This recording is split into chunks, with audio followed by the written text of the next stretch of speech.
তেওঁলোকৰ চিত্ত কি হয়? শোধন হয়।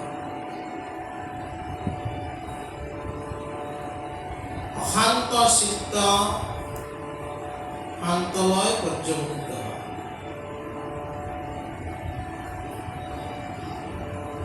কিন্তু আমাৰ আমি যিটো প্ৰাৰ্থনা,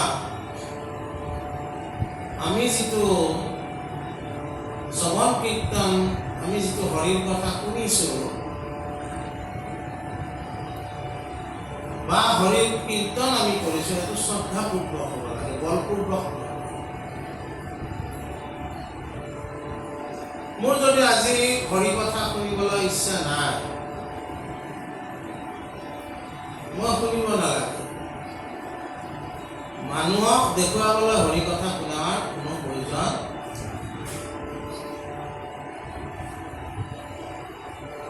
ঈশ্বৰৰ কথা শুনাৰ কাৰণে মোৰ শ্ৰদ্ধা আছে আৰু ঈশ্বৰৰ কথা কীৰ্তন কৰাৰ কাৰণে মোৰ শ্ৰদ্ধা আছে, মই কৰিব লাগে। শ্ৰদ্ধা শব্দটোৱে কি কৰে? মানুহক সংঘটিত কৰাৰ কাৰণে সি এটা বল দিয়ে। সেইকাৰণে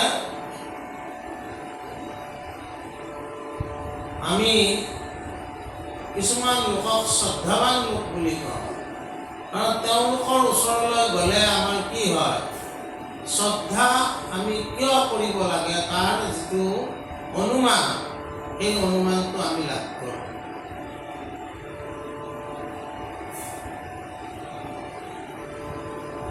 জীৱনত আচলতে কোনেও ভাল হৈ অহা নাই, কোনেও বেয়া হৈ অহা নাই।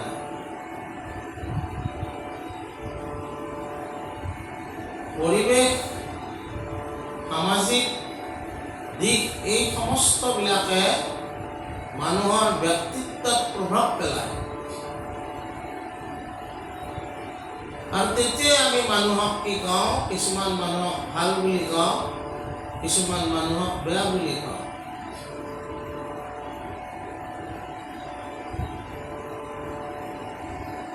বেয়া ভাল এটা কনচেপ্টহে। কোনো মানুহ আচলতে ভালো বুলি ক'ব নালাগে, বেয়া বুলিও ক'ব নালাগে। বেয়াজনেও আমি দেখিছোঁ মহান হোৱাৰ আদৰ্শ আছে, আৰু বৰ ভাল এজন লোকো দস্যু হোৱাৰো কি আছে? উদাহৰণ আছে। আৰু সেইকাৰণে আমি ভক্তি ধৰ্ম সাধন কৰিব লাগে। ভক্তি ধৰ্মই কি কৰে? মানুহক সৎসংগলৈ লৈ যায়, আৰু সেই সৎসংগ লাভ কৰাৰ পিছত শ্ৰৱণ কীৰ্তন ভক্তিৰ প্ৰতি শ্ৰদ্ধা তেওঁৰ কি জন্ম পায়। শ্ৰদ্ধা কৰি যেতিয়া তেওঁ শ্ৰৱণ কীৰ্তন কৰে, তেওঁৰ চিত্তৰ কি হয়? শোধন হয়।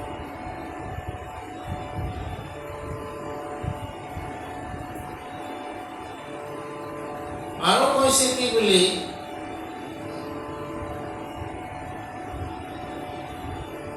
যে চকুৰ পাতা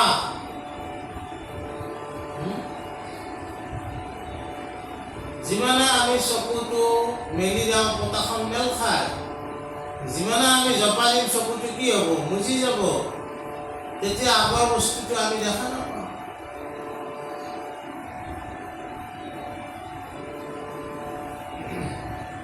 বুজা নাই?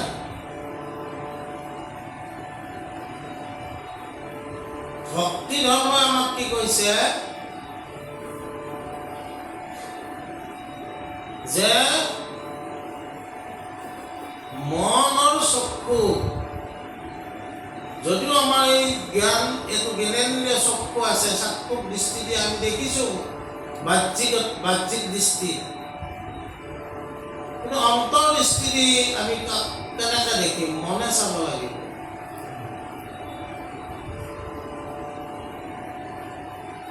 গতিকে যেতিয়া আমি অন্তৰ্দৃষ্টি দি চাম তেতিয়া আমি সূক্ষ্মৰ সূক্ষ্ম পৰাগ ৰেণুটো আমি দেখা পাওঁ।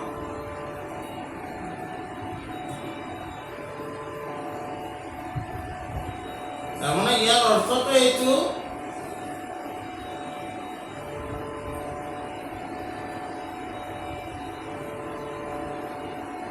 চকুৰো আচলতে দুটাই দৃষ্টি আছে, এটা দূৰ দৃষ্টি, এটা ওচৰ দৃষ্টি।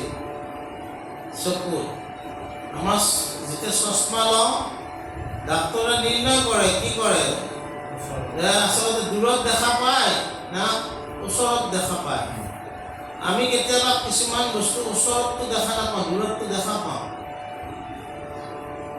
মোৰে হয়তো চকুতে দুটা দৃষ্টি আছে, কিন্তু আমাৰ দৃষ্টি আচলতে চাক্ষুষ দৃষ্টিটো বাহ্যিক দৃষ্টি বুলি কয়। ই বাহিৰটোহে দেখা পাওঁ, অৱয়ৱটোহে দেখা পাওঁ। কিন্তু মনৰ দৃষ্টিটোৰে কি দেখা পাব, তাৰ ভিতৰটো দেখা পাব।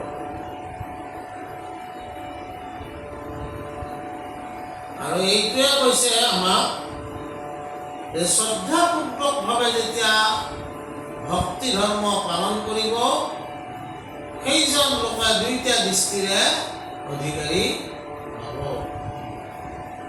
সেইকাৰণে সন্ত পুৰুষসকলৰ ওচৰত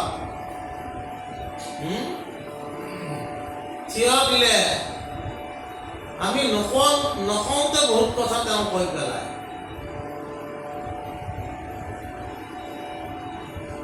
নকওঁতে তেওঁ বহুত কথা কৈ পেলায়। আমাৰ আচৰণতো তেওঁ দেখা পায়, আমাক আচৰণবিলাকতো তেওঁ দেখা পায় আমাক, আমি আচলতে কেনেকুৱা। গতিকে বাৰু সেইবিলাক অলপ সময় থৈ আমি পিছৰ পৰ্যায়ত লাগি যাওঁ। বুলি বাহা এতেকে ফলৰ নাহি নষ্ট, এবে ভকতিৰ ফল সদা কৰা কষ্ট। পৰম শ্ৰদ্ধায়ে নিতে হৰি গুণ যত, শ্ৰৱণ কীৰ্তন সুখে কৰয় সতত।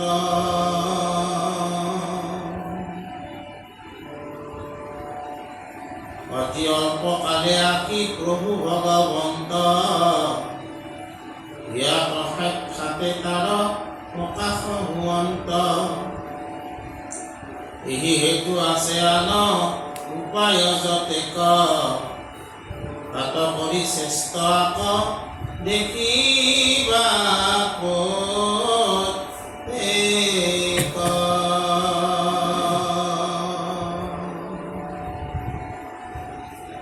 এই শ্ৰৱণ কীৰ্তন যিটো ভক্তি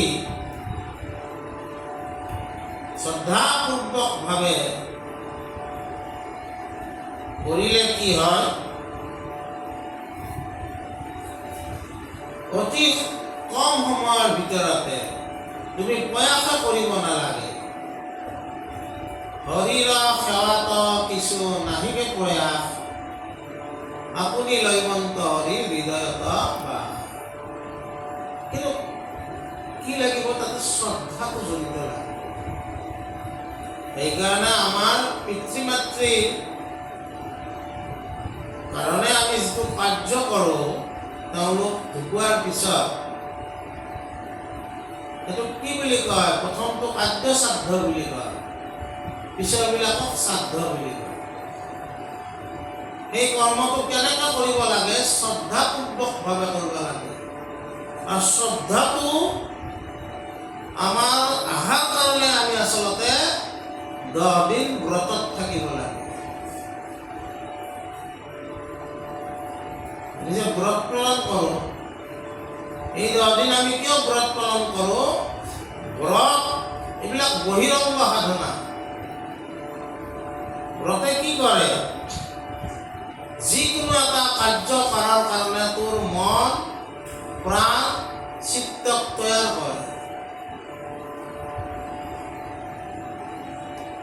বুঝলেন? সেইকাৰণে আমি 10 দিন ব্ৰতত থাকোঁ।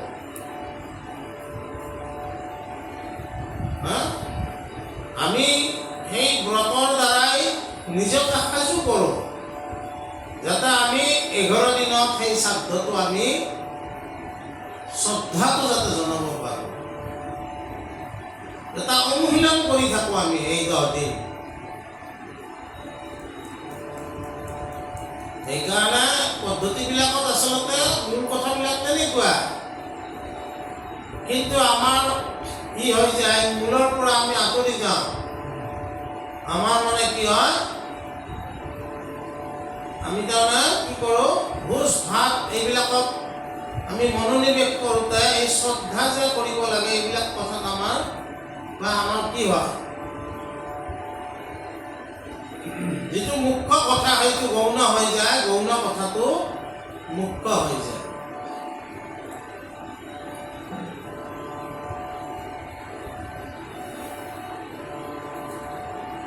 এই 10 দিনত ৰাতি ৰাতি অলপ অলপ ভাগৱত শুনিব লাগে।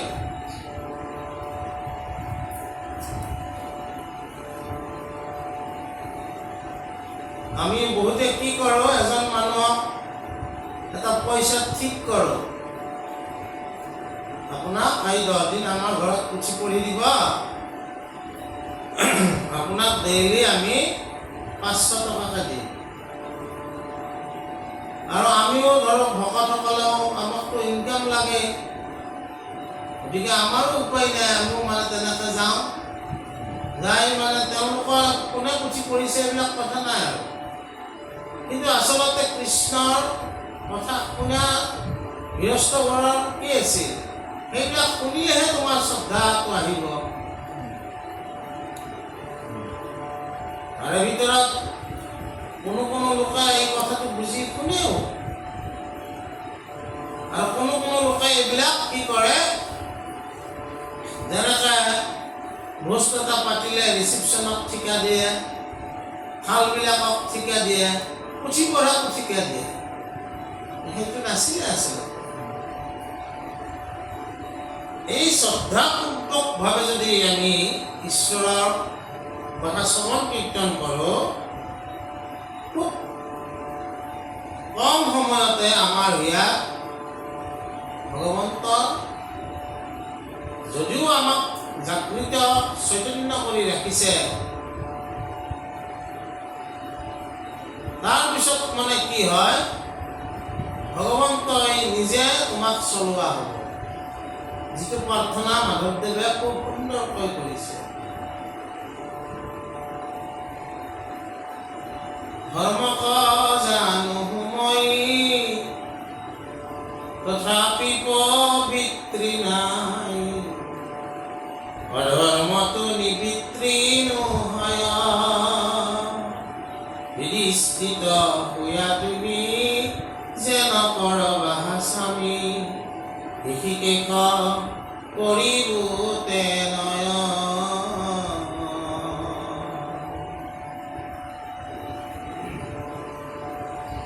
সেই ভগৱন্তই তোমাৰ হিয়াত আছে, সেই হিয়াৰ পৰাই তোমাক সংবিধান দিব, এইটো কৰা সেইটো কৰা। তোমাৰ ইন্দ্ৰিয় ৰাশিক তেওঁ পৰিচালনা কৰিব, ঋষিকেশ তেওঁৰ নামটো, সেইকাৰণে বুজা নাই। আৰু সেইকাৰণে কৈছে যে এই শ্ৰৱণ কীৰ্তন ভক্তিৰ এটা বিশেষত্ব যে অন্য বেলেগ বেলেগ পথ থাকিব পাৰে, কিন্তু শ্ৰৱণ কীৰ্তন ভক্তি ধৰ্মই তোমাৰ হিয়াত ভগৱন্তক কি যদিও তেওঁ আছে, তেওঁক জাগ্ৰত কৰি তেওঁৰ দ্বাৰাই তোমাক চলোৱাৰ পথটো দিব পাৰে। শ্ৰৱণ কীৰ্তনৰ এইটো মানে বিশেষত্ব বুলি কৈছে। আমি পঢ়ি আছো কি ভক্তি বিশেষণ বিৰচন। তাৰপিছত কি কৈছে,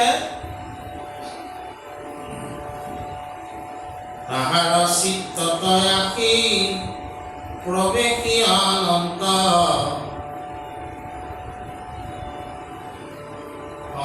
চৰাচনা নিশেষ দুখক সংহৰন্ত,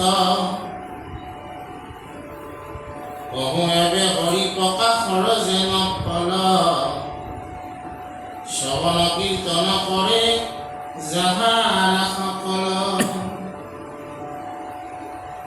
গুছে অন্ধকাৰ যেন সূৰ্য উদয়ত দিল হৰিষ্টান্ত ইটো প্ৰকাশ মাত্ৰত যাৰ হৃদয়ত হৰি কৰন্ত ব্যাপাৰ শুনিও অপৰ দৃষ্টান্ত অহংকাৰ ইয়াতে কি কৈছে যে শ্ৰৱণ কীৰ্তন যিসকলে কৰি আছে শ্ৰদ্ধাপূৰ্বকভাৱে সেইকাৰণে গুৰুজনে লিখিছে নপাতৈ কাণ নথাকৈ শ্ৰদ্ধা নপাতৈ কাণ তাহাক নিদিবা নামপদা যিসকলৰ শ্ৰদ্ধা নাই তেওঁলোকে কাণ নাপাতে আৰু তেওঁলোকক এই নাম দান কৰিব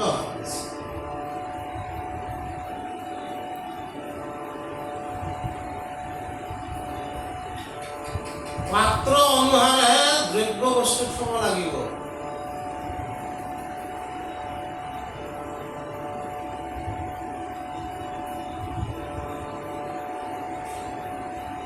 টেঙা বস্তু ক'ত থব লাগিব কাঁচৰ পাত্ৰ নহলে মাটিৰ পাত্ৰ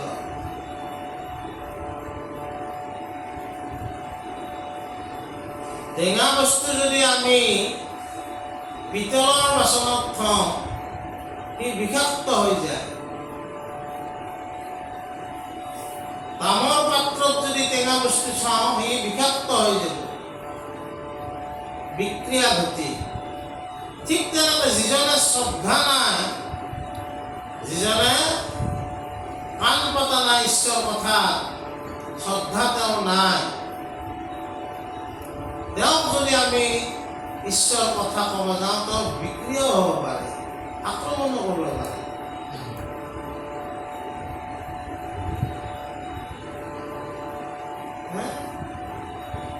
এই শ্ৰদ্ধা থকা সকলৰ কথাহে আজি কৈ আছে তেওঁলোকৰ কি হয় বুলি কৈছে আমি আচলতে আমাৰ দুখবিলাক নিজে ৰচনা কৰোঁ কিহৰ কাৰণে দুৰ্বাসনাৰ কাৰণে আমাৰ যদি দুৰ্বাসনা জন্মে তেতিয়াহ'লে দুখো ৰচনা হ'ব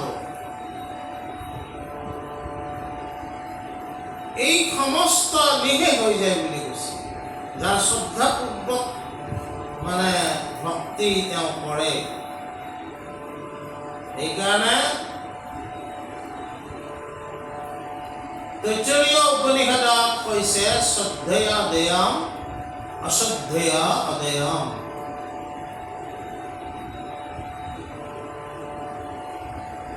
তুমি যি ঈশ্বৰক দিছা এইটো শ্ৰদ্ধা কৰি দিয়া অশ্ৰদ্ধা কৰি একো নিদিবা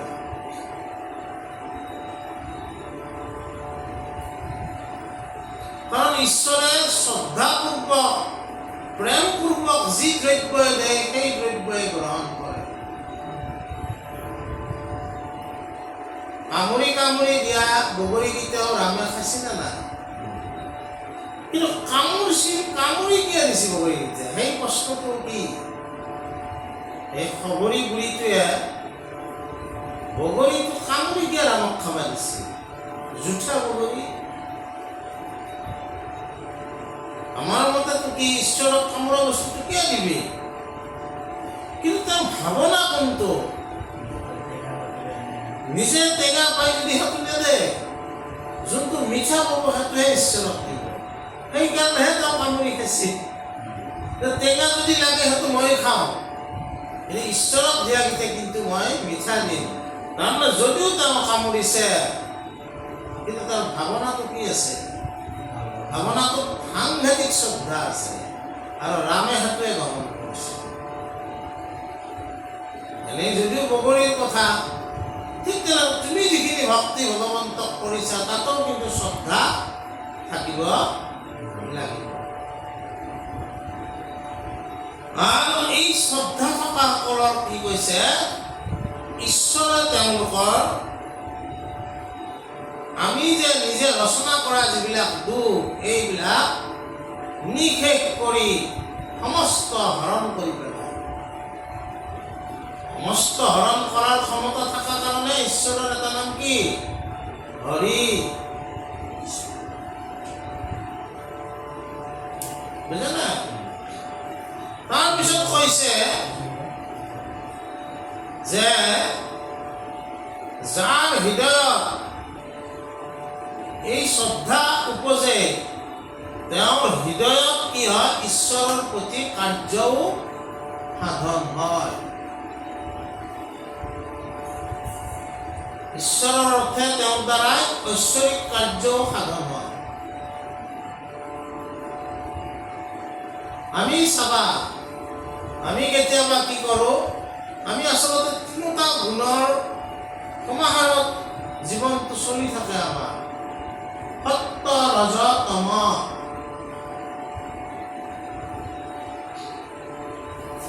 কেতিয়াবা আমি যিমানকেইটা ইয়াত লগ লাগিছোঁ ক'ব নোৱাৰাকৈ কেতিয়াবা আমি ভাল কাম কৰি ভাল পাইছোঁ।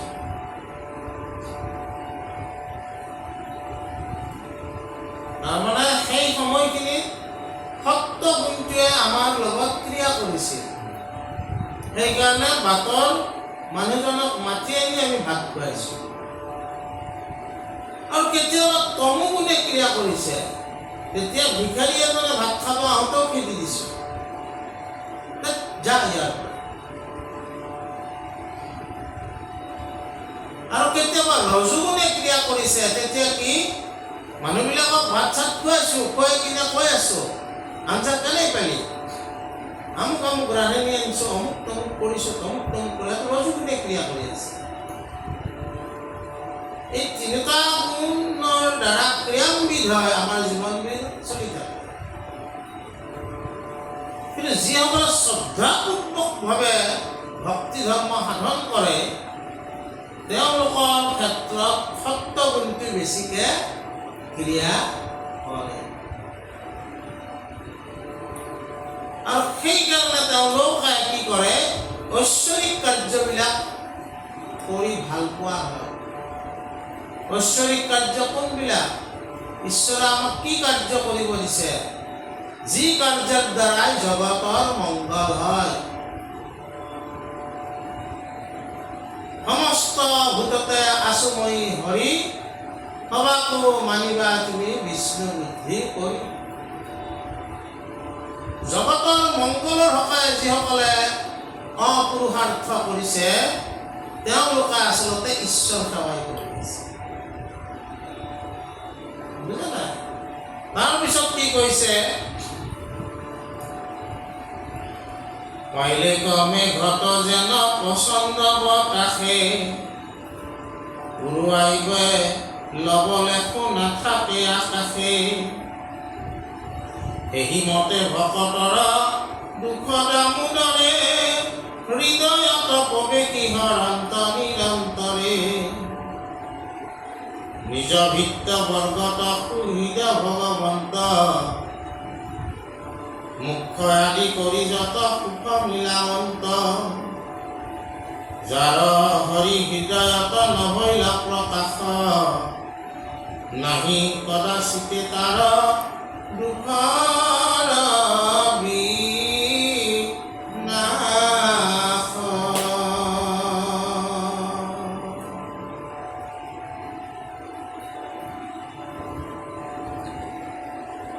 মাজে মাজে আকাশখনত কলীয়া ডাৱৰে আগুৰি ধৰে, তেতিয়া কি হয়, দিনতে আন্ধাৰ হয়। বতাহে কি কৰে, সেই কলীয়া ডাৱৰ উৰুৱাই লৈ যায়। তেতিয়া আকাশখন আকৌ কি হয়, ফৰকাল হয়।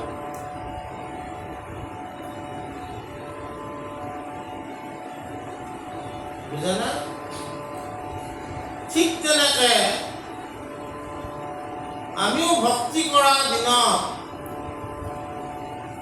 মাজে মাজে দুখবিলাকে আমাৰ কলীয়া ডাৱৰ হিচাপে আমাৰ ভগৱন্তৰ মানে আৰু আমাৰ মাজৰ সম্বন্ধটোৰ ওপৰত কলীয়া ডাৱৰে কি কৰিব? পোহৰ নোহোৱা কৰিব আহিব। কিন্তু ঈশ্বৰে বতাহ ৰূপে সেই কলীয়া ডাৱৰ আঁতৰ কৰি তোমাৰ যি দুখ সেই সকলোবিলাক হৰণ কৰিব। যিয়ে ভগৱন্তক মালিক বুলি, ভিত্ত বুলি আমি যিসকলে ভাবিছোঁ, ঈশ্বৰক মালিক বুলি,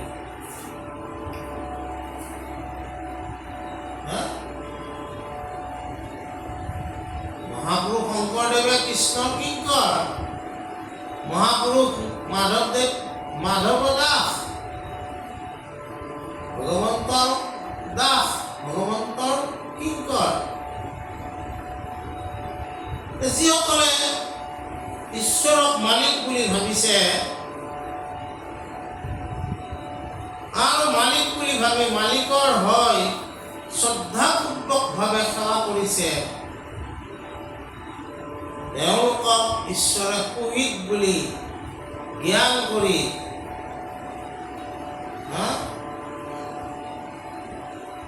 তেওঁলোকক কি কৰে? মুখ্যকে আদি কৰি যত সুখ আছে সকলোবিলাক তেওঁলোকক প্ৰদান কৰে।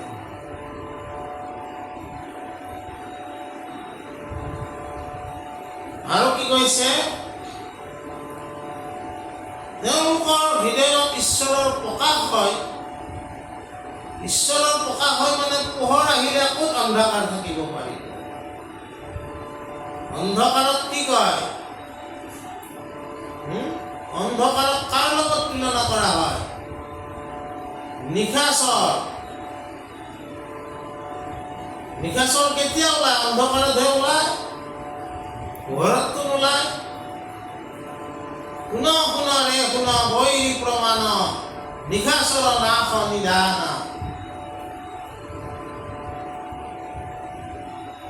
এই নিশাচৰ আহিব নোৱাৰা কৰি তোমাক হিয়াখন ঈশ্বৰে সদায় কি কৰিব?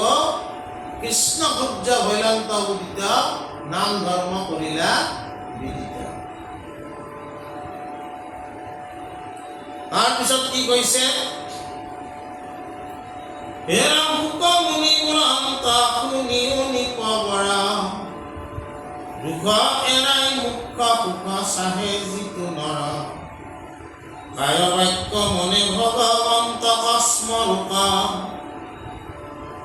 শ্ৰৱণ কীৰ্তন কাণ সততে কৰক, এতেকে পৰম সুখে পাইবে মুকুতি,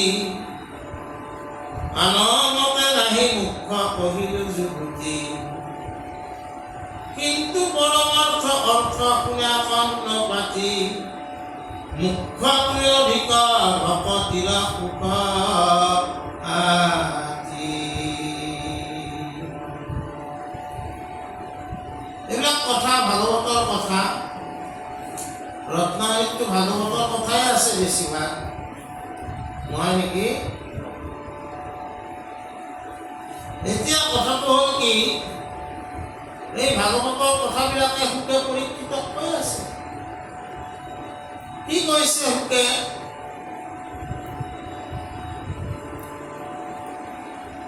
দুখ এৰাই যে পৰমাৰ্থিক সুখক আশা কৰিছে, আত্যন্তিক সুখক আশা কৰিছে, তেওঁলোকে কায় বাক্য মনে ঈশ্বৰৰ ওচৰত শৰণ হয়, ঈশ্বৰে ভাল পোৱা কাৰ্য শ্ৰৱণ কীৰ্তন কৰিব লাগে।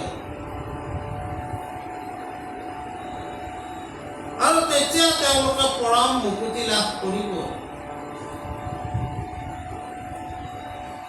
বাকী কোনো প্ৰকাৰে আৰু মুকুতিৰ ফালে যাব নোৱাৰিব। কিন্তু এটা পৰমাৰ্থৰ কথা মই কওঁ, উল্টা কৈছে। স্বৰ্গ সুখ, মুকুতি সুখ, এই সমস্ত কৰি ভকতৰ সংগ সুখটো কিন্তু আটাইতকৈ ওপৰত।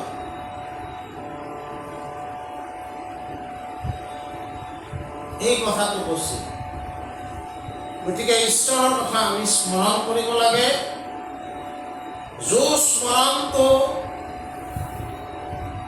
স্মৰণটো হৰি নামনা কলিযুগে তেয়পি ধন্যা তেয়পি পূজ্যা তেজন্তি পৰমগতি।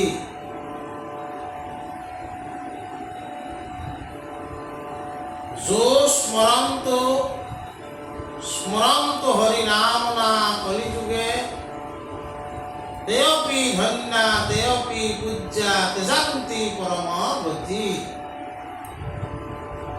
এই কলিৰ যুগত যিসকলে ঈশ্বৰৰ নাম স্মৰণ কৰে,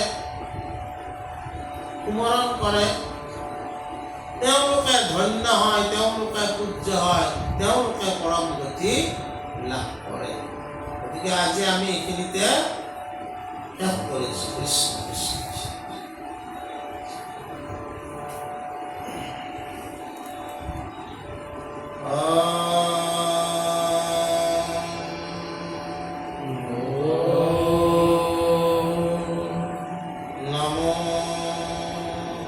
नमो भगवते वासुदेवाय।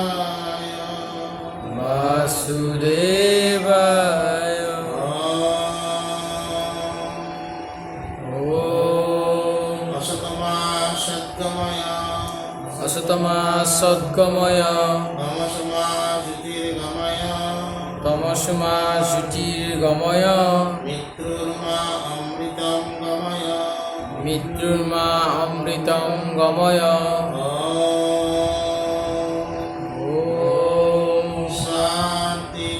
शांति शांति शांति शांति शांति।